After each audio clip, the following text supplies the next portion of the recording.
los pensamientos más relajantes y la idea de frescura y libertad están en los recuerdos de muchas generaciones que todavía pudimos gozar la intensidad, el vigor y la pureza del agua, un bien común en torno al cual se conforma la vida. Pero más allá de su aspecto lúdico, todas las civilizaciones han requerido en mayor o menor grado un buen manejo del agua.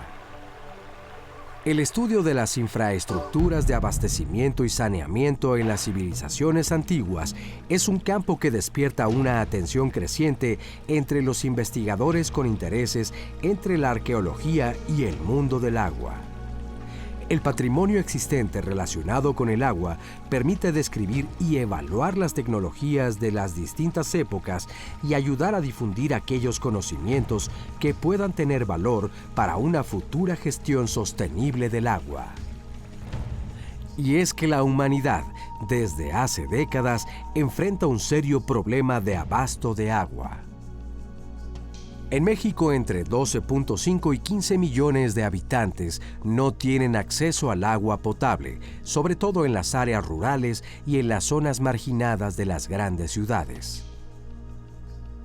A pesar de que contamos con 5.000 presas, 2.526 plantas de tratamiento de aguas residuales municipales, 3.025 plantas de tratamiento de aguas industriales y 932 plantas potabilizadoras, es necesario revisar las políticas públicas para maximizar el acopio, saneamiento y distribución del agua, ya que la sobreexplotación, contaminación y mal uso de las fuentes de donde proviene provoca un importante rezago. Casi todo el día no tenemos agua, a veces hasta en la noche nos llega muy poquitita, pero eso sí, los recibos a todo lo que da, tenemos que pagar bastante. Y sufrimos mucho. Agua sucia también, además, agua sucia, cuando nos llega a llegar bastante, sucia. El agua en Iztapalapa, por donde yo vivo, es de baja calidad y llega muy rebotada. En ocasiones viene como, si la pones en una cubeta, puedes ver los animalitos. Bueno, así pues, dices, ay, bueno, ok, mandaron lavar los tinacos a donde vivo y de todas maneras continúa el problema.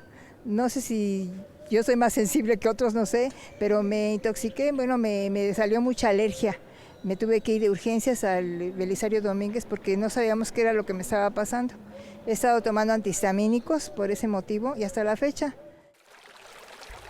Del agua depende nuestra supervivencia. El agua es un derecho que todos tenemos, pero no por eso debemos desperdiciarla o hacer mal uso de ella. Es fundamental generar una cultura del agua.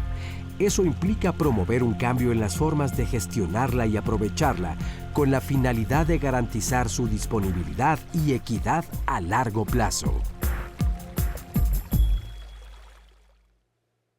¿Cómo están? Muy buenos días. Un placer que nos acompañen esta mañana aquí en el programa Diálogos en Confianza. Ya veíamos el tema en este video, cómo vamos a enfrentar la escasez de agua en un momento tan importante que se está viviendo a nivel mundial.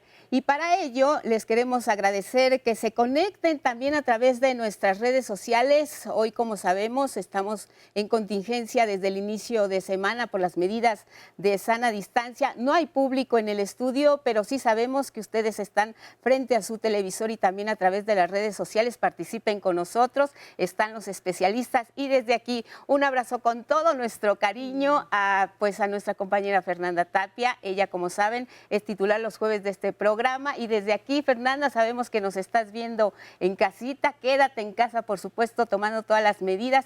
Tiene influenza, que no otra cosa, y bueno, pronto se va a recuperar y aquí la veremos ya en los días subsecuentes. Y debido precisamente a esta contingencia, qué oportuno es insistir en las medidas de higiene que ya conocemos, que hemos venido poniendo en práctica a lo largo de días recientes y que sabemos que es el lavado de manos constantemente a lo largo del día, 20, 30 veces, pues no está de más, únicamente con agua y jabón. No se preocupen si en casa no tienen gel, si no tienen otra cosa que usar, simplemente el agua y jabón pues son suficientes para enfrentar esta contingencia, mantener la sana distancia, por supuesto, con quienes están en el hogar, utilizar, ya lo sabemos, el estornudo de etiqueta, haciendo esto en la parte del codo y, por supuesto, no tocarnos los ojos, no tocarnos la nariz, no tocarnos la boca. Hay que mantener estas medidas porque solo así vamos a poder enfrentar esta situación de emergencia que se está viviendo en todo el territorio nacional. Así que nos mantendremos conectados con ustedes, aquí los vamos a acompañar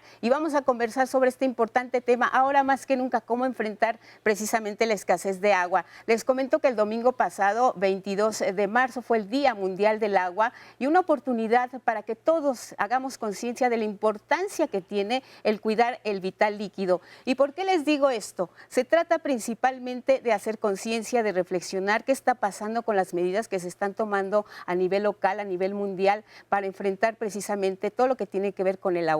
Y bueno, pues les quiero dar la bienvenida, por supuesto, a quienes nos acompañan en esta mañana aquí en Diálogos en Confianza, nuestros especialistas que estarán también conectados con ustedes a través de las redes sociales. Alejandro Federico Alba Martínez, él es doctor en Ciencias Biológicas, profesor e investigador del Departamento de Hidrobiología en la UAM Iztapalapa. Alejandro, ¿cómo estás? Bienvenido, buenos días. ¿Qué tal? Mucho gusto que estamos. Buenos días.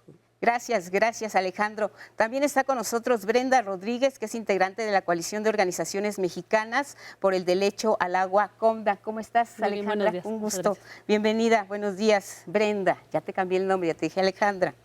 Y también está con nosotros y me da mucho gusto que nos acompañe porque ya nos ha visitado antes el doctor Óscar Monroy Hermosillo, especialista en saneamiento y en gobernanza del agua, presidente de la Comisión de Cuenca Ríos Amecameca y la compañía, representante de la iniciativa ciudadana Ley General de Aguas, representante de Agua para Todos. Estamos con este tema, vamos a continuar con él, si les parece, después de la pausa. Esperamos su participación, es un asunto interesante conocer qué es lo que están ustedes también pensando y cómo están enfrentando quizá en su demarcación, en su población, en su estado, la escasez de agua. Volvemos después de la pausa para iniciar. Yo la manera en que la cuido es cuando en tiempos de lluvia, del tejado, la que escurre del tejado, pongo una tina o principalmente una tina, a que pues ahí se recaude el agua. Yo no la cuido, la verdad, creo que es en la parte donde no se cuida el agua al bañarse y es mucho desperdicio porque pues me tardo 20 minutos en bañarme. No lavando diario así las cosas, o sea, ahorrándola, hay que administrarla y más que nada pues reciclarla. Reutilizo el agua de la lavadora para, por ejemplo, asear, trapear y cuestiones de esas. Cerrar bien las llaves, que no haya fuga, porque realmente todos sufrimos de agua. Cuando lavo, procuro reciclarla. No la dejo correr a chorro de agua, sino que la enjuago en botes, o sea, voy enjuagando en bote, luego de ahí la paso a otro y esa misma agua lavo el patio o lavo el baño. No gastando tanta agua, bañándose con botes, cerrando la llave cuando salgas de tu casa y así, ¿no? Cuido el agua al momento de bañarme, pongo una cubetita y bueno, en lo que cae el agua caliente, bueno, se va reservando que se la ocupamos para, ya después para el sanitario. Pues cuántos usos tiene el agua y cómo también hemos aprendido a lo largo de los años a manejar a lo largo también de nuestra vida el que se llama vital líquido. Pues la pregunta está abierta porque ya escuchamos las formas en que se cuida el agua. Tenemos esta cultura, sí impera en nuestro país la cultura del cuidado del agua. ¿Cómo andamos en cuanto a las tareas que se están haciendo para preservarla, para hacer conciencia, las tareas que hacen los gobiernos, las tareas que nos corresponden a nosotros como ciudadanos, Óscar? Bueno, mira, para empezar, lo que vimos de estas cascadas tan bonitas, el agua limpia, el agua clara, que ya tampoco vemos en México, es posible que la recuperemos, es posible tener un ambiente limpio, tener agua limpia por todos y abundante en suficiencia para todos. Lo que tenemos que hacer es que tenemos que incorporar verdaderamente el derecho humano al agua a la legislación del agua. Hoy por hoy, la ley que tenemos ha permitido toda esta inequidad, toda esta mala distribución. Ha sido una ley que ha permitido lo que se ha llamamos el extractivismo. O sea, vamos a tomar el agua de donde sea más fácil, se usa y se tira a donde sea más fácil y no nos preocupamos porque siempre hay agua en abundancia. Sí, hay agua en abundancia, pero entonces por tomarla del lugar más fácil se entuba y se usa para muy poca gente. En realidad, yo creo que son más de 15 millones los que no tienen acceso al agua potable, pero aunque fueran los 15 millones es mucho. Sí, 10% de la población aproximadamente. Entonces no podemos decir que nada más, no, es muchísimo. Pero en la misma Ciudad de México tenemos cerca de 3 millones de gente que están con el agua racionada. Entonces tenemos que cambiar esta manera de ver las cosas y están muy bien los esfuerzos que hace la gente en su casa por ahorrar agua. Pero tiene que venir desde arriba, desde las leyes, que todo mundo sea solidario con el agua. A esto se debería, quizá que, bueno, a pesar de que es un derecho que se tiene asentado en nuestra Constitución, que está esta Ley Nacional de Aguas y que todos tendríamos por qué acceder a ella de una manera gratuita, un agua de calidad, un agua bien tratada. ¿Qué es lo que está pasando ahí? ¿Por qué seguimos hablando de estas historias de la gente que padece de la escasez de agua? ¿Qué está pasando ahí, Alejandro? Prácticamente en el caso de la escasez tiene que ver con que, si lo vemos como un término económico, ¿no? En ese caso la escasez, ¿qué representa? Representa algo que no tenemos específicamente en ese instante, que no está disponible a nuestras manos, ¿no? Y ese es el problema real.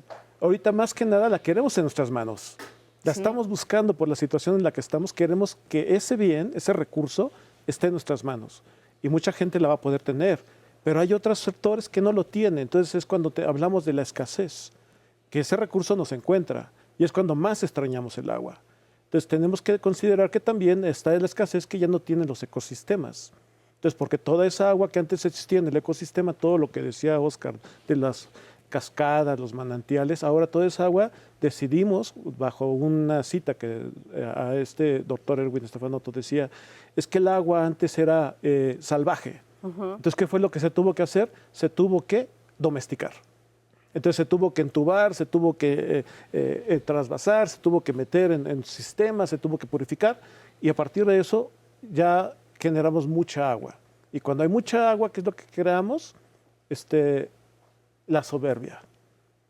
¿Cómo es eso? O sea, porque hay despilfarro, ya no hay el deseo, sino es tan fácil abrirlo que por lo tanto tengo el recurso a mis manos. Entonces, por eso hay que considerar que hay que tener el cambio de cultura del agua, sí, manejarlo como el derecho humano al agua, pero tiene que haber el derecho al ecosistema para el agua. Claro. Si mantengo el ecosistema con agua, voy a tener agua para todos los humanos. Sí, has tocado un punto importante. Hablábamos y veíamos que estamos en una situación de contingencia, de emergencia, donde las autoridades nos están pidiendo que constantemente nos lavemos las manos 20, 30 veces al día. Somos millones de mexicanos y todos estamos en esta nueva dinámica. ¿Qué va a pasar con las comunidades, con los lugares donde está escaseando el agua, donde es común que haya que llevar una pipa, donde prácticamente abres la llave y no te encuentras absolutamente nada? Sí, yo quisiera retomar la idea de Óscar, porque lo que estamos planteando en el fondo, muchas organizaciones, es que el tema es un modelo de gestión del agua, donde lo que importa entonces es la cobertura, pero no garantizar el agua. Y el agua, bueno, pues primero es un bien común, no es un bien económico y eso lo tenemos que tener con mucha claridad. Es un bien común que pasa por un servicio, entonces se va complejizando, pero sí es importante que aún en la gestión del agua pongamos en el centro que es un derecho y que es un derecho para las personas. Y que entonces esta manera tan irracional que no es de ahora, de esta emergencia que lo estamos viviendo, llevamos organizaciones más de 15 años diciendo que esa manera en la que se está gestionando el agua, de extraer cada vez más al fondo, los trasvases, no son sustentables y que entonces muchas veces lo que ha importado es generar grandes obras y no que el agua efectivamente te llegue a tu casa. El dato que veíamos de cuántas plantas potabilizadoras, la red, eso es importante, pero eso no está dando solución ni ahora en la emergencia ni desde hace muchos años. Óscar decía también, yo también creo que esa cifra pues se queda corta, porque esa cifra nos está hablando de personas que no tienen el tubo, el acceso estructural, pero si miramos el 90 y tantos % que tenemos de cobertura de agua con el enfoque de derecho humano al agua, que es disponibilidad, calidad, accesibilidad física, económica, pues a lo mejor nuestro 90 y tantos % se nos va para abajo porque le estamos poniendo otros indicadores de evaluación. Entonces, si el fondo sería efectivamente que tiene que aterrizar a la ley, y eso es súper importante, ya lo tenemos en el cuarto constitucional, claro, pero de ahí llevamos 7 años, bueno, este año son 8 que se hizo la reforma constitucional y aún no tenemos una ley general de aguas cuyo objetivo y propósito sea garantizar el derecho humano al agua y al saneamiento. Entonces, la problemática se complejiza cuando te están recomendando lávate las manos. Ajá, ¿y por qué el Estado no ha hecho todo lo que tiene que hacer para quitar los cortes de agua?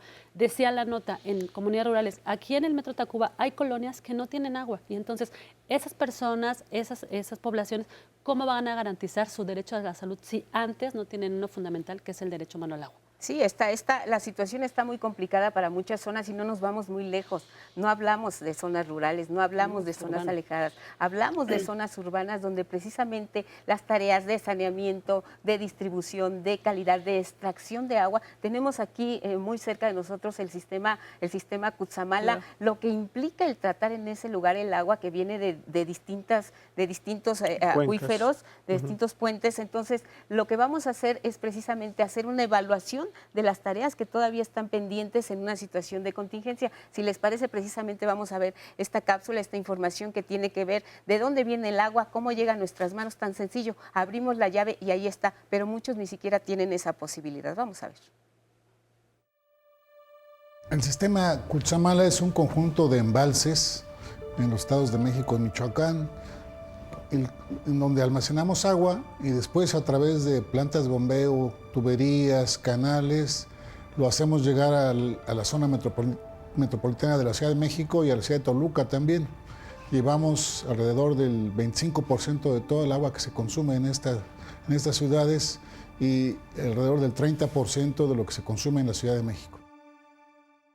Tenemos que bombear más de 1000 metros de altura. El agua que tomamos en estos embalses que les comentaba, lo trasladamos a través de canales y tuberías, más de 120 kilómetros de longitud, y consumimos mucha energía para poder llegar toda esta agua de los embalses que tenemos en otras cuencas y la trasvasamos hasta la zona metropolitana de la Ciudad de México. Es muy costoso, efectivamente, construir las presas, operarlas, mantenerlas, construir las plantas de bombeo, la potabilizadora de los Berros, que está cerca de Valle de Bravo, el consumo de energía, mantener tuberías, la gente que opera, en fin, eso es un número de actividades y de inversiones que tienen que hacer, el mantenimiento, alrededor de 30 pesos por cada metro cúbico que llega a la zona metropolitana, es lo que le cuesta a la federación el traerla y que esté a disposición de todos los consumidores. Pero es una cultura que tenemos en donde la gente no acostumbra a valorar el agua por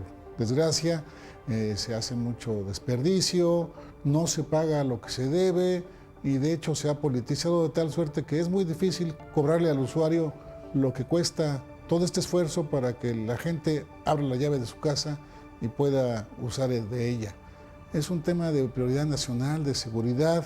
La gente difícilmente se da cuenta de todo el esfuerzo que hace la federación, los estados, los municipios para hacer llegar el agua a cada una de nuestras casas.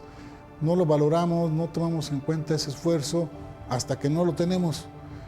Y en estos momentos es muy importante para la comunidad el darse cuenta que con la contingencia que tenemos que estarnos lavando las manos continuamente y para ello necesitamos el agua. Un agua de calidad además que cuesta mucho esfuerzo llevarla y que ojalá lo valoremos más como ciudadanos y que a partir de esta contingencia tomemos en cuenta el gran esfuerzo que hacen las autoridades para que tengamos ese servicio en nuestras casas. Pues para que tengamos ese servicio en nuestras casas. ¿Qué opinan de la cápsula que acabamos de ver? Mira, sin quitar toda la importancia de lo técnico, el mensaje es otra vez la culpa, tienen que cuidarla y tal. Sí, los testimonios que pasaron, particularmente de mujeres, lo que te estás dando cuenta es que la gente que no tienen agua, no por esta contingencia, sino de manera histórica, hacen todo lo que tienen que hacer. Por muchos años trabajé en Iztapalapa y las mujeres particularmente hacen toda la cantidad de esfuerzos de reciclado y que entonces viene un funcionario y nos dice, tienen que cuidarla. Eso es un poco una ofensa realmente de decir, no nos pueden estar diciendo que la gente que no tiene agua es que no la cuide, porque la experiencia te dice que eso pasa. No les llega. No les llega. Y la otra es la culpa. Pues no, la culpa no funciona. Por años hemos también hecho análisis desde el enfoque de género, desde el enfoque de derechos humanos, que esas campañas que te dicen, ciérrele, cuídele, tiene un sesgo tremendo de género y de clase. Es decir, no involucra a los hombres, no involucra al Estado, no involucra a las empresas.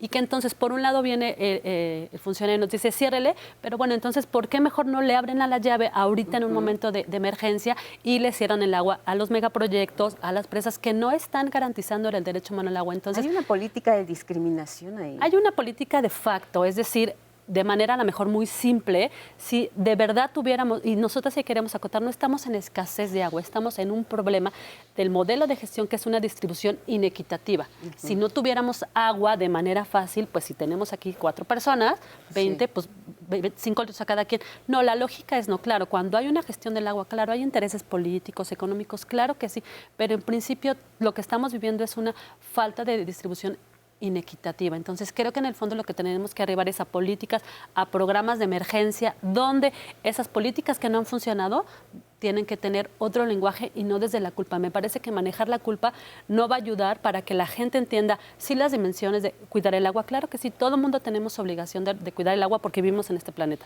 Pero cuando tú ves que el acceso y la distribución no es inequitativa, dices, aquí algo no está funcionando y tenemos que arribar a políticas mucho más integrales y no arrojarlo todo a la población de pie. Óscar, ¿se puede entonces hacer llegar el agua a toda la persona que la necesite? ¿Podemos llegar a evitar ya esta situación, estos casos cercanos? Y lo hablamos así porque lo vivimos aquí en la ciudad, pero seguramente a nivel nacional hay similares situaciones. La gente que ahorita se está quejando de que no tiene agua, de que tiene que pagar una pipa, de que no llega el servicio, de que cae por tandeo, tiene la posibilidad de tener agua en su casa. Solo es cuestión de una decisión política de avanzar en estas tareas de saneamiento y distribución. Es una decisión y mucho trabajo. Nosotros en Agua para Todos trabajamos desde 2012, que fue cuando se incorporó el derecho humano al agua al artículo 4 de la Constitución, para crear la Ley General de Aguas, que sería la ley donde se garantiza este derecho humano al agua. ¿Y cómo se garantiza? Con la participación ciudadana, que el ciudadano esté junto con las decisiones que se toman, supervisando los proyectos, proponiendo los proyectos, viendo dónde está faltando el agua para que ahí se surta. Que no se le excluya o que no se autoexcluya. Que no se le excluya y él tampoco se excluye. Entonces también tenemos que cambiar esta política, esta cultura del agua, que se ha manejado mucho. Cultura del agua es ahorrar el agua. No, cultura del agua es manejo del agua, incorporar a toda la población en esa responsabilidad del manejo del agua. Y entonces esto se hace tomando de la actual ley de aguas nacionales un punto que se llaman los consejos de cuenca, que son los organismos mixtos de participación ciudadana y autoridades con el objeto de planear las actividades en una cuenca para conservar el agua de la cuenca, no nada más distribuirla como hace esta ley actual, que únicamente dice, a ver, cuánto te va a tocar de concesiones y cuánto extraes, como si el agua fuera eterna, pero también sin cuidar que esas concesiones de agua fueran justas, ¿no? No. Aquí necesitamos una ley en donde cuidemos el agua, de dónde la extraemos para volverla a recargar, retratarla, captar más agua de la atmósfera. Hemos descuidado los bosques, porque así tomamos el agua como ya un regalo, pero tenemos que trabajarlo. Todas las comunidades indígenas que son realmente donde se capta el agua en las montañas, han estado advirtiéndonos por muchos años. Estamos destruyendo el bosque, nos están arrinconando, nos están quitando las posibilidades de que nosotros cuidemos este bosque para que se capte agua, para que se llenen esas enorme número de presas que siempre están secas porque arriba está seco, está yermo el bosque, ¿no? Bueno, esta ley de aguas dice, vamos a organizarnos en cuencas suficientemente manejables, donde participen los ciudadanos, obligatoriamente tienen que estar las autoridades, y las autoridades acatar lo que se digan estas asambleas, estos consejos de cuenca, para elaborar los proyectos. Sí, porque son directamente, Alejandro, los que están padeciendo la escasez, la falta de un plan de distribución, la necesidad de no hacer responsable solo a un sector de la sociedad de lo que está ocurriendo en el país. ¿Tú qué opinión tienes en torno a lo que vemos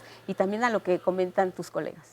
Prácticamente el paso específicamente de la gobernanza, consideremos el perfil. Si lo vemos imparcialmente, todos tendríamos la misma culpa, porque entonces el gobierno que tenemos es el que en teoría la mayoría decidió. Entonces tenemos que ajustarnos a lo que están manejando, pero no es así, sino cuáles son las decisiones, cuál es la participación del ciudadano para poderlo atender. Por lo regular la participación es muy poca. Entonces no hay esa cultura, porque todo el mundo quiere el agua para sí mismo. Entonces, pero realmente el agua la exageramos. Y entonces exageramos su uso y no hay una exageración de su manejo. O sea, no estamos tratando el agua. Si cada edificio tuviera un sistema de captación de agua de lluvia, otra cosa sería aquí. La podemos filtrar, la tecnología tenemos para poder filtrar esa agua, pero las leyes nos permiten tomarla, nos permiten utilizarla. Podemos tratar el agua también negra, la podemos empezar a reciclar, pero lo estamos haciendo. Cada colonia debería de tener en cada estado de la República. Entonces, ¿cuáles son los escenarios? Hay ejemplos donde queremos rehabilitar lagos, queremos rehabilitar ecosistemas, pero podemos hacerlo, tenemos la voluntad. Entonces, ¿cuál es la línea específicamente? Pero ¿para qué la quieres? Yo creo que hasta que no tengamos un tinaco y que diga tu nombre, ese tinaco es tuyo y no tienes más que nada para ese mes, eso es tu agua, vamos a aprender a manejarlo bien, ¿no? Y nos ha pasado en situaciones de contingencia, de emergencia que hemos vivido, donde es cuando verdaderamente pues le damos el valor que tiene al agua. Si nos dicen pasamos un sismo o una inundación, un huracán, y lo primero que se corta es el agua, el servicio de agua, o hay escasez, entonces es cuando nos medimos y nos damos cuenta, no, pues hay que cerrarle, hay que lavarse los dientes con un vasito. Entonces le damos el valor quizá que tiene al agua, y esto tiene un poco que ver también con lo que veíamos en la información del Cutzamala. Estamos pagando el costo real de lo que cuesta distribuir, tratar y llevar a los hogares de los mexicanos el agua tal y como lo vemos en el esfuerzo que hacen tanto las autoridades como quienes están preocupados por esta tarea de almacenar agua, de tratarla, de ver las condiciones climáticas para ver si pueden tener este tratamiento del agua de lluvia, en fin. Este escenario, ¿cómo lo ves? ¿Cómo lo ves, Irene? Pues mira, ahí hay toda una discusión en términos de, por ejemplo, las tarifas del agua, ¿no? Hay toda una discusión porque cuando tú lo miras con el enfoque de derechos humanos, efectivamente lo que cuesta es trasladarlo. Pero evidentemente existen mecanismos, indicadores que te ayudarían a que efectivamente sea garantizable a toda la población, y eso es, por ejemplo, las tarifas subsidiadas, ¿no? La Ciudad de México hasta el momento parece que sí tenemos un mecanismo de tarifas más o menos accesible, porque te hacen una tabulación de acuerdo a tu nivel socioeconómico donde vives, ¿no? Pero no quiere decir que en todos lados eso sucede. Entonces, por ejemplo, hay algo que contraviene el derecho humano al agua, que si tú por alguna razón económica no pagas más de 3 bimestres del agua, te la cortan, y eso en términos del derecho humano al agua es una violación, ¿no? Entonces, por ejemplo, pensando en este momento de crisis, pues hacemos un llamado desde la COMDA que esos cortes se quiten, que no se hagan, y que donde hay poblaciones que tienen los cortes, pues los órganos operadores garanticen el acceso al agua. Un tema que yo quiero colocar en la mesa es, sí, efectivamente, cuando no hay agua, pues la población sufrimos, pero tiene una cara de género, y esa la tenemos que conocer, porque incluso en situación de no crisis, las mujeres dedican más de 30 horas a la semana para acarrear el agua, limpiarla, potabilizarla, hervirla. Los que hemos trabajado en Iztapalapa sabemos esas caras que están ahí, que son particularmente las mujeres y las niñas. Entonces, por eso sí es importante que si eso sucede en una situación cuando no hay crisis, imaginémonos ahora que hay una situación de menor acceso al agua de buena calidad. Sí. ¿Qué pasa con la jornada de trabajo de esas mujeres que pueden estar en un trabajo remunerado como nosotras o en el comercio informal, las niñas y los niños en comunidades rurales?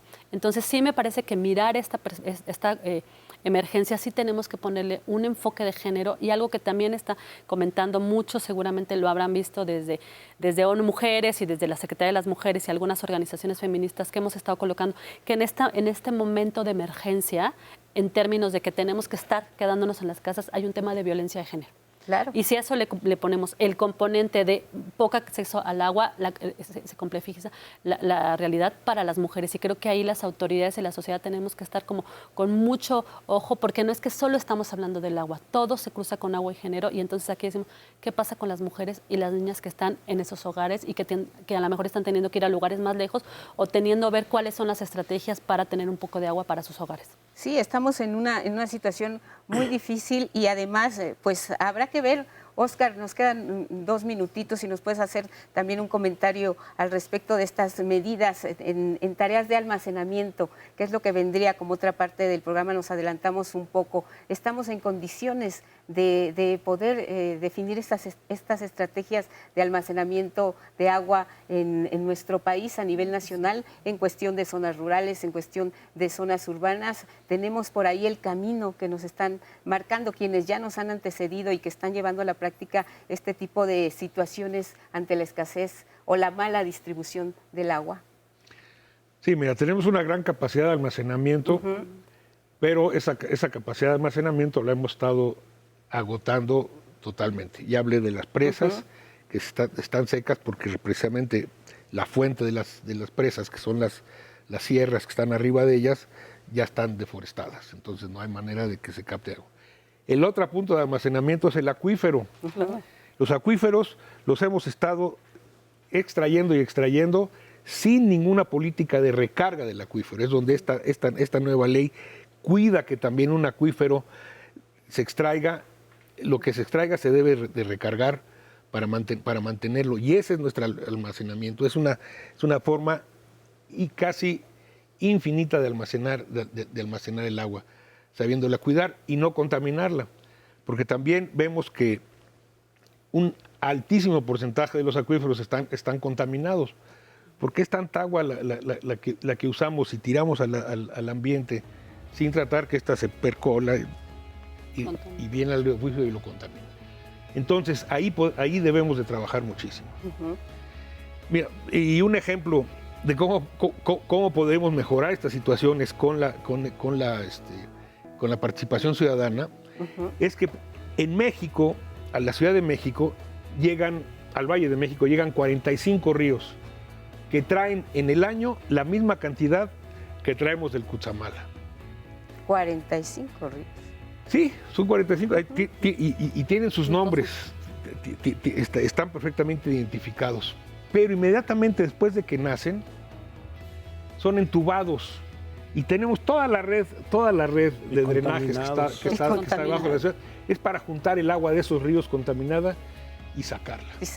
Óscar, vamos a regresar contigo después de la pausa para que continuemos revisando estas alternativas. Volvemos.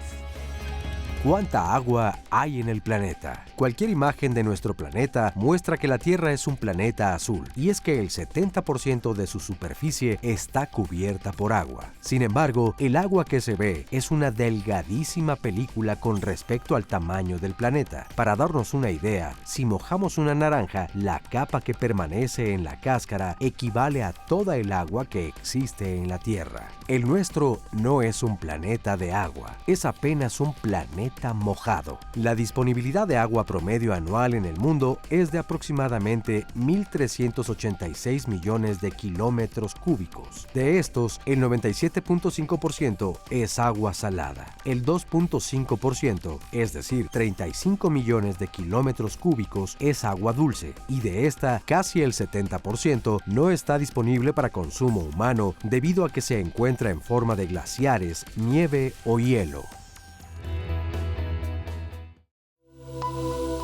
Es el programa de sistemas de cosecha de agua de lluvia de la Ciudad de México. Es un programa social impulsado por la Secretaría del Medio Ambiente del Gobierno de la Ciudad de México y es un programa que da apoyos gratuitos a familias de 5 alcaldías: Iztapalapa, Xochimilco, Tláhuac, Tlalpan y Milpa Alta, para instalarles unos equipos que permiten recoger el agua de la lluvia y dar abasto, garantizar el derecho humano al agua, porque está dirigido a familias que no reciben agua todos los días, que reciben agua por tandeo, y familias que viven en una condición socioeconómica baja. Es un programa en el que vamos a estar haciendo pláticas comunitarias, invitando a la gente en conjunto con las alcaldías. Tenemos una estrategia territorial en donde vamos avanzando por colonia.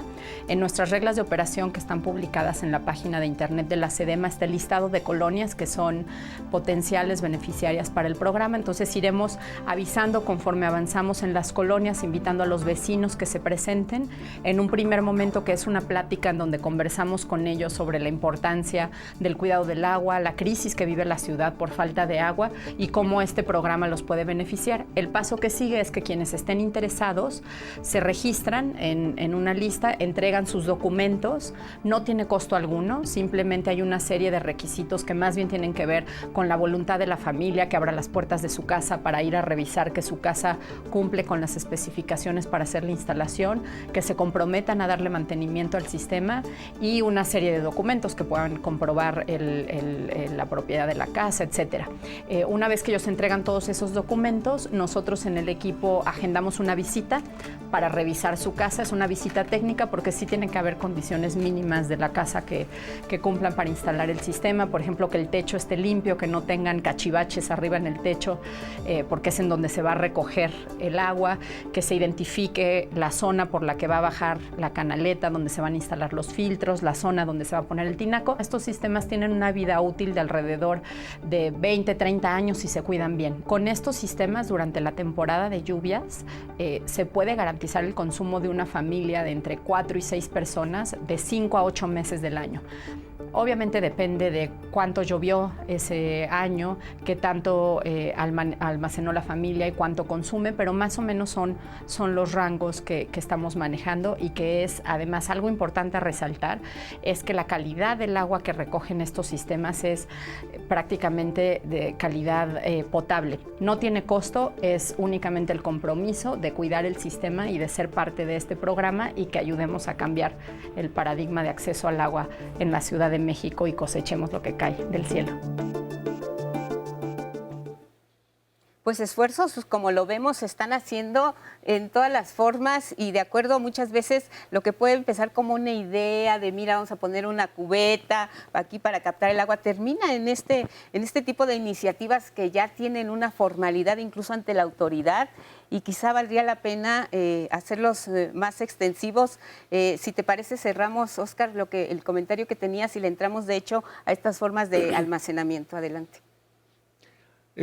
Al comentario que estaba haciendo sobre el agua en la Ciudad de México. Lo que el ingeniero director del organismo de Aguas del Valle de México decía con tanto orgullo de que traemos el agua de 100 kilómetros de distancia y la elevamos 1 kilómetro de altura, y me parece que no es algo que hay que presumir. Es algo que tenemos que hacer planes para ponerle un fin o limitarla. ¿Por qué? Porque lo que te decía, a la Ciudad de México entra por sus 45 ríos, al Valle de México, por sus 45 ríos, casi la misma cantidad de agua que viene del Cutzamala, ¿no? Entonces, ¿por qué mejor no dedicamos esfuerzos para potabilizar esa agua? O sea, no dejar que se contamine en primer lugar y aprovecharla. Ya hay muchos esfuerzos. Yo me puse a contar el río Magdalena, las barrancas de Tarango, gente en el río de los Remedios. Sí. Hay muchas organizaciones que pueden ser la base de pequeñas comisiones de cuenca. Podemos hacer comisiones de cuenca por cada río, y entonces en donde participen las autoridades con esta población que tiene las ideas, que sabe, ha vivido en esas colonias, vive esa realidad, sabe de dónde viene el agua, cómo, y entonces aporta ideas. Ellos no van a hacer los cálculos, por supuesto, pero para eso están ahí los expertos que van a ayudar. Pero eso multiplica la cabeza que tiene un solo director de aguas, que no se puede preocupar por todo lo que pasa en la ciudad, sino se distribuye en estas comisiones de cuenca para que entonces decirle, a ver, aquí se necesitan estas obras. Las necesidades específicas. Vamos, en necesidades específicas. Entonces, procuramos recuperar. Entonces, recuperando el agua que viene de los ríos, más el agua que acabamos de ver que se puede captar en las casas, ¿verdad?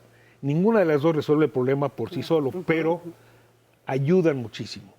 Y en lugar de estar trayendo 10 metros cúbicos por segundo del Cutzamala a la Ciudad de México, podemos reducirlo a 3, a 5, eventualmente quitarlo, pero podemos irlo reduciendo.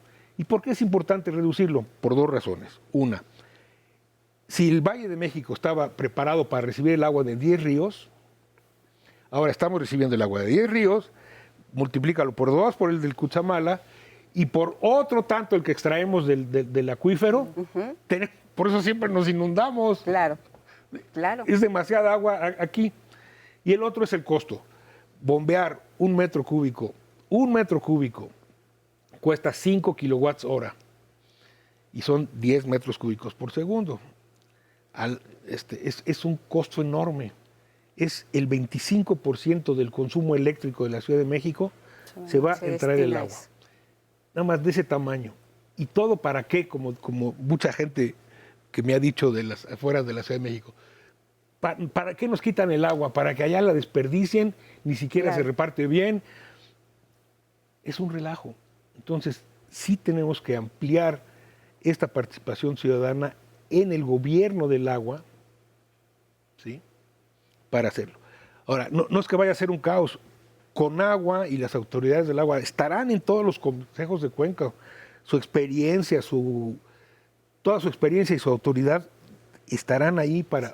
Sí, un trabajo coordinado con los ciudadanos. Un trabajo coordinado, como manda... Con además, un éxito garantizado, ¿no? Porque ahí está la experiencia y la voz de quienes precisamente viven todos los días esta realidad. Alejandro, veíamos esta cápsula de las múltiples formas que hay de almacenar agua de lluvia y me hacías un comentario al momento que la veíamos que me pareció interesante, si lo quieres compartir con el auditorio también. Bueno, es que estábamos diciendo de que ahorita casi todo se está enfocando en Iztapalapa. Obviamente entendemos que es el área donde no hay agua. Entonces están buscando la captación de agua de lluvia en Iztapalapa. Y yo digo, bueno, ok, cambiándole el paradigma de todos, ¿por qué no mejor colocamos el sistema de agua de lluvia en las lomas? Donde realmente aprovechen el agua para regar, sus jardines lo van a regar con esto. Y por lo tanto el agua que entra desde el poniente va a tener la cantidad suficiente para poderse distribuir hasta el oriente. Porque como está gastando mucho el agua en el poniente, no puede llegar al oriente, porque recibimos el agua del Cutzamala. Entonces esto tendría que ser no solamente en zonas donde no hay agua, sino que tendría que ser multiplicado. Pero la idea es también cuidar todos los ecosistemas. En todo México tenemos que cuidar las cuencas. Y tiene que haber una zona buffer de la zona de arriba y también lo más importante, la zona baja. Porque donde se está capturando el agua para los mantos freáticos es en la cuenca baja. Porque en la cuenca arriba, si tenemos una gran cantidad de bosque, podemos infiltrar. Pero si también tenemos que tener humedales en la zona en la cuenca baja, vamos a tener por los dos lados entradas de agua.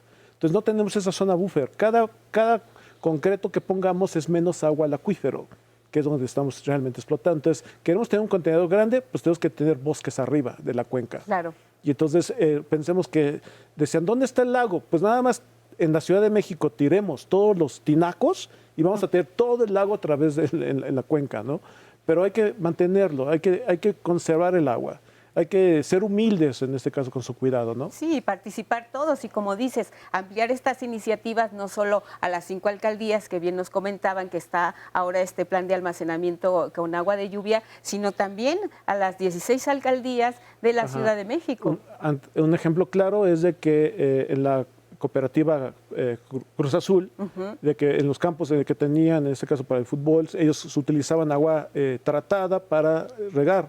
Y entonces cambiaron lo que nos comentaron en la planta de tratamiento, ya no, porque implementaron un sistema de captación de agua de lluvia, el 60% de agua que consumían de una planta de tratamiento de agua se acabó.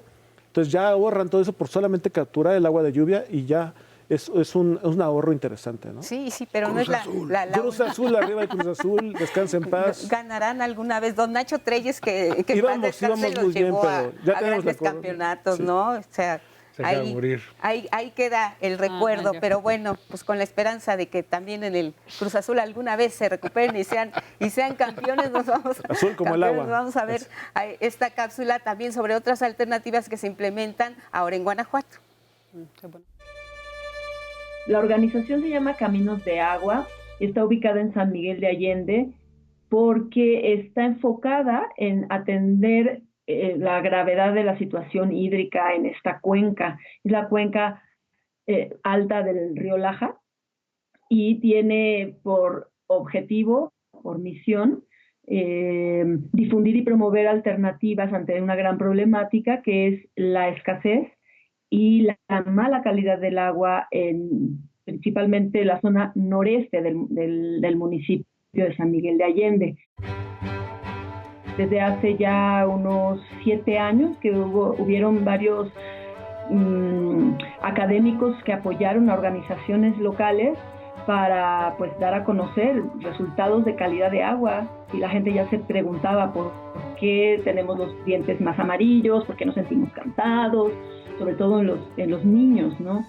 Y bueno, pues nosotros estábamos muy atentos a trabajar de esta manera en atención a la conciencia local desde sus organizaciones de base, repito, y entonces de esa manera ellos se acercan o hemos ido tendiendo redes para que en base a sus necesidades principalmente de decidir quiénes y dónde se pueden implementar proyectos de captación de agua de lluvia. Esto es con una metodología de unir prestafuerza se llama, o de aportación de la mano de obra local de las comunidades, y nosotros como organización aportar las capacitaciones técnicas y trabajar en conjunto con las organizaciones en talleres. También realizamos otras actividades. Cada año estamos organizando una semana que le llamamos la Semana Mundial del Agua, enfocada por supuesto en información de la gran problemática que vivimos en la cuenca, porque es un problema de salud pública. Los efectos en la salud son muy graves, enfocados principalmente en niños, y nos interesa constantemente invitar a la gente de la zona urbana, que obviamente está también preocupada por su salud, por el agua que consume, y también para que se vuelvan redes de apoyo y de donaciones y de conciencia. Y también estamos alimentando una red de datos libre, de acceso libre en nuestra página y en nuestro mapa interactivo de calidad de agua, mediante el muestreo de la calidad de sus pozos. Caminos de Agua tiene un equipo técnico y constantemente está desarrollando pilotos y también filtros ya probados que dan certeza de que o garantía de que el agua que puedan pasar por ahí va a salir apta para beber. En este momento, en el sistema de captación de agua de lluvia siempre se incluye un filtro cerámico desarrollado en nuestro terreno de producción, y es de muy muy bajo costo y de muy alta calidad. Ese es el objetivo, también completamente libre de copia, de réplica. Y también el piloto actualmente que estamos por inaugurar, estamos en ese proceso con la comunidad de los ricos de abajo, es un piloto para remover arsénico y fluoruro de un pozo con muy altos niveles de esos metales. Pues qué satisfacción, ¿no les parece ver estas imágenes donde la comunidad, después de una tarea conjunta, un consejo de cuenca, Óscar, que puede ser un ejemplo más o menos de lo que tú nos comentas, la organización, la participación, claro, el poner las ideas sobre la mesa y el lograr ya que se concrete un proyecto como este? Pues vemos a las mujeres, a los niños, a los jóvenes, a los hombres mayores, todos de la mano con un objetivo común. Y en este asunto veíamos también pues el tema del agua contaminada. Tú nos hacías el enfoque de género hace unos momentos y esta imagen con la que nos quedamos también al final, la mamá con el chiquito bebiendo un agua de buena calidad, potable y saludable. Y esos proyectos no tendrían que estar lejos del modelo de gestión del agua, sino que esos proyectos de captación del agua de lluvia en comunidades urbanas o rurales podrían ser ejercicios descentralizados, donde tienes esta ventaja, o sea, aporta una parte a la problemática y la otra es que recompone el tejido social. Nosotras por años hemos trabajado el tema del agua desde lo comunitario, desde la organización, desde los talleres y entonces al ser un problema tan acuciante para la población, la gente llegan mucho más mujeres ciertamente, pero cuando nosotros hacemos en una organización en la que trabajé, Mujer y Medio Ambiente, impulsamos en Chiapas hace algunos años con organizaciones de allá proyectos de construcción de tecnologías alternativas del agua. Y entonces era un poco hacer el círculo cerrado de captación de agua de lluvia, baño seco, humedales, y que entonces sí efectivamente lo que hace es que te fortalece el tejido social y nosotras pues le poníamos el componente de género. Entonces, por ejemplo, en Xochimilco, en Iztapalapa y en Chiapas hicimos talleres de plomería con un enfoque de género, ¿no? Y entonces también es como acompañar a las mujeres que están ahí, que están viviendo mayor la problemática, pero también aportando a las soluciones técnicas y como decían ustedes, social, la gente que vive los problemas sabe también las respuestas. Entonces sí pensamos que estas estrategias es importante. Una cosa que quería compartir es, hace 3 años vino el relator especial del derecho humano al agua y el saneamiento, Leo Heller, que todavía está en su mandato de Naciones Unidas, y me acordé por el tema que contaba la compañera del video de la mala calidad del agua, ¿no? Entonces nosotras como parte de sociedad civil organizamos reuniones donde acercamos al relator y a su equipo especializado con comunidades, con organizaciones que están viviendo estas problemáticas para que lo colocara en un informe y fuera un llamado al gobierno. Si bien el informe que dio hace 2 años fue al gobierno Peña Nieto, ese informe y esas exigencias desde Naciones Unidas siguen vigentes para este gobierno, de decir, a ver, con esa problemática que encontramos en relación a calidad, a poca distribución, a poco dinero que se le está invirtiendo, ¿qué tienen que hacer los estados? Entonces el Estado tiene muchos mandatos, no solo desde sociedad civil que hemos aportado durante años, estrategias, propuestas, formulación de leyes, pero también desde Naciones Unidas el ojo está puesto en México de qué tiene que hacer para resolver la problemática del agua con un enfoque de derechos humanos, de género e interculturalidad. Sí, si les parece, tenemos una cápsula que va muy de la mano con esta para que abordemos y continuemos con el tema, en este caso, de los jóvenes, de los estudiantes, no solo la tarea que tiene que ver con la sociedad civil y con las autoridades, sino también desde la academia y quién es mejor que los jóvenes que han impulsado distintos proyectos interesantes. Aquí uno de ellos del Politécnico. Bien, estamos en Upita y este espacio es la planta de tratamiento de agua pluvial. Aquí es donde captamos el agua de techo, de la lluvia y luego la almacenamos, limpiamos y la pasamos a un filtro que tienen nanopartículas que están estudiados por nuestros compañeros y ya el agua sale ya limpia.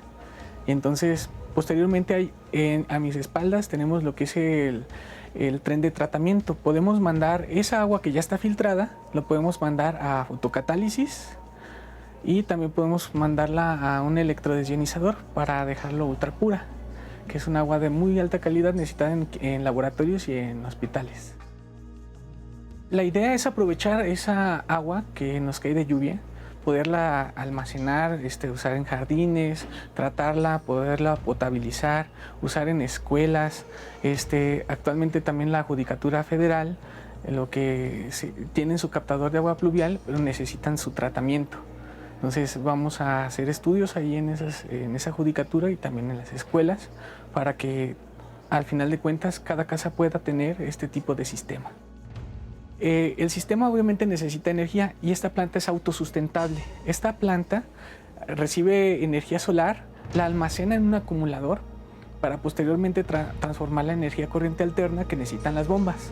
Entonces, a través de aplicaciones de celular, yo puedo controlar el sistema, activarlo cuando yo necesite y el sistemita solito controla los procesos, los tiempos que tienen que estar procesándose y apagarse automáticamente, así que no gasta mucha energía. Este laboratorio es el laboratorio de síntesis química de la UPITA. En este laboratorio nosotros nos encargamos de hacer diferentes tipos de materiales y sobre todo tenemos la gran facilidad de utilizar diferentes equipos especializados de punta para tratamientos de agua. Hacemos análisis, caracterización y buscamos antes y después de los tratamientos que hacemos los contaminantes presentes en esta.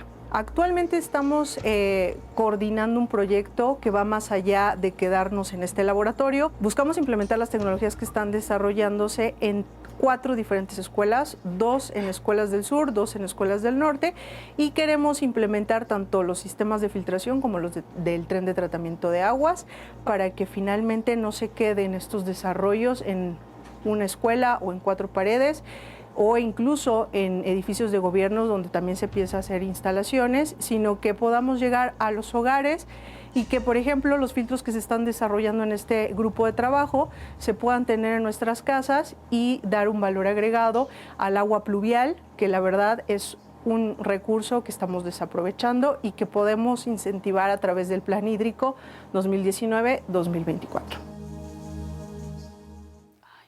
¿Qué tal estos esfuerzos interesantísimos? Y seguramente hay muchos más a lo largo y ancho de la República Mexicana, iniciativas de todos los sectores de la población. Óscar, compártenos un comentario final ya para ir cerrando el programa. Bueno, esta Ley General de Agua que garantiza el derecho humano al agua con las comisiones de cuenca, etcétera, ya después de 12 años de trabajo, se juntaron cerca de 200,000 firmas que nos exige la ley para poderla someter como iniciativa ciudadana. Ya antes de este periodo de contingencia, ya se presentó a la Cámara de Diputados y de Senadores. Se quedó en el INE el conteo y verificación de los votos, pero ya de cualquier manera varios diputados de varios partidos ya la tomaron como suya y ya va a estar en discusión en este periodo legislativo. Así que ahí tenemos una buena esperanza de que cambie este paradigma de manejo del agua irracional, extractivista, por uno más ordenado y con ganas de manejar el agua sustentablemente, socialmente. Alejandro. Pues prácticamente lo que yo recomiendo de que haya todas las personas que sepan exactamente qué quieren con el agua. A partir de ese deseo como tal espiritual, tenemos que ver la idea de que qué quieren, qué tipo de gobierno queremos. Si el gobierno quiere apoyar proyectos del agua, es un buen gobierno. Cualquier proyecto o iniciativa que quiera puede ser. Y frente a eso, la academia tiene que interactuar para poder generar nuevos personal, porque no tenemos soldados del agua. Sí. Necesitamos mucha tropa para limpiar todas las cuencas. Sí. Te quedaron, Brenda, los últimos 30 segundos. Yo haría un llamado a las autoridades, que esta es una ventana de oportunidad ante la crisis del COVID, de garantizar el derecho humano al agua para todas las personas sin discriminación, y me parece que sería una buena estrategia política que en este momento de crisis garanticen el acceso al agua a todas las personas para lavarnos las manos todas las veces que se requiera. Muy bien. Gracias y que no se laven las manos. Y que no se laven las manos. Y gracias en redes. Seguimos en el 11.